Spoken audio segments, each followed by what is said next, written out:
Hello, everybody, and welcome back to another episode of the show. The water crisis in Iqaluit and in Nunavut continues. The crisis has become so bad that the territory of Nunavut declared a state of emergency. And so, joining me now to discuss the water crisis is Iqaluit Mayor Kenny Bell. Mayor, let's start with you've had to reach out to other levels of government to get more water. So, how has your request to other levels of government been met with? Has it been met with, I guess, happiness to help Nunavut? How has it been met? Well, thanks for having me, Wyatt. Yeah, most of the calls for help have come back positive. Of course, the government of Nunavut has brought in 80,000 liters of water. It's not enough. I was saying yesterday we delivered about 20,000 liters of water to the public, and after we were done, when we ran out, people were begging. What about my baby? And what am I supposed to do? And it was just heartbreaking. It was probably the hardest day of my term in the 2 years that I've been there. So, we just need more water, and most of the time it's been great from great support from both federal and territorial governments. When we look at specifically the municipal government and you as mayor, obviously the government didn't want this to happen. Nobody wanted this to happen. But how is your government gonna try and take action to make sure that this can be prevented in years to come? Yeah, that's a great question. Wyatt. We've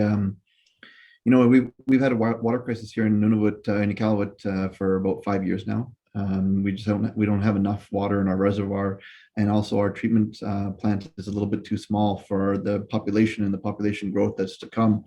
So we've been asking the federal government at high level conversations, and not through actual applications yet, for 133 million to fix our water supply, our water treatment center, and a lot of our aging infrastructure, which has been met with a lot of positivity, but the city hasn't applied yet. So we're going to be doing that really soon, probably in the next couple months, and we'll see how that goes. I seen an interview that you did on CTV's Power Play with Evan Solomon, and you had mentioned how your government reached out to Ottawa. So I'm going to ask you the same question that I saw Evan asked you in that interview, which is just, why do you have to reach out to Ottawa? Is Ottawa kind of the closest option that you can reach out to? Yeah, so Iqaluit has 2 flights a day from Ottawa. It's our main hub when we leave here. For the people that are watching, Nunavut has no roads in and out of it.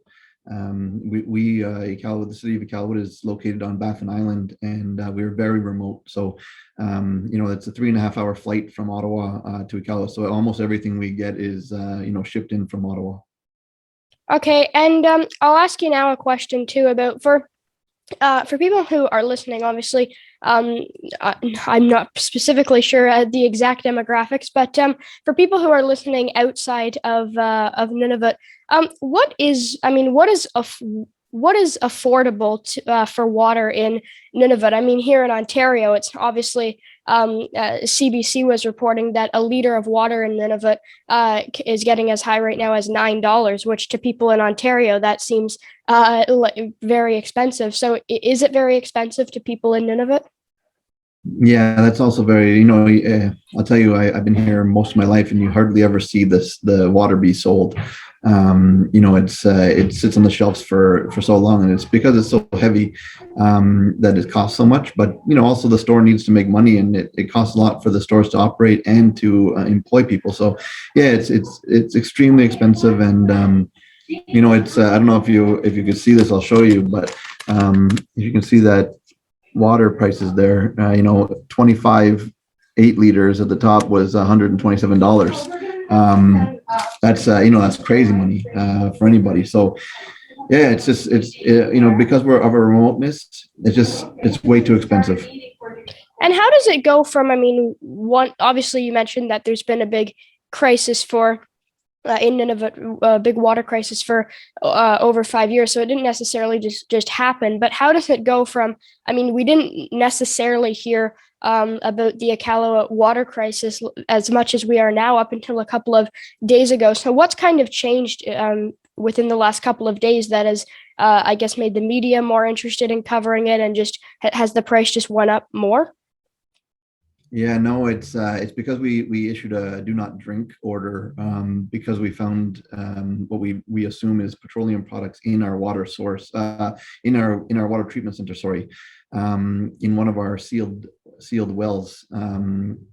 After the public were complaining about the smell of diesel in their house. So yeah, it just, once no one has water at their house right now. I mean, you can shower in it, but you can't drink it. So I think that's where the media has come in a big way, and actually, this is a terrible situation, but I think it's going to help us, fix our long-lasting 5-year problem here now too. So, we're looking forward to getting that fixed up and getting water to our citizens as fast as possible.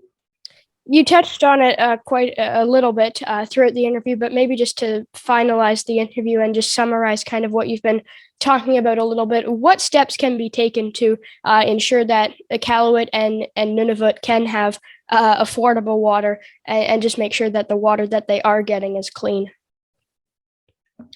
Yeah, well, having a treatment center, a water treatment center beside a power plant probably isn't the best idea. So we're going to be looking at moving our new one, once we apply for it and get the funding, to a new location so that it's not directly beside a power plant.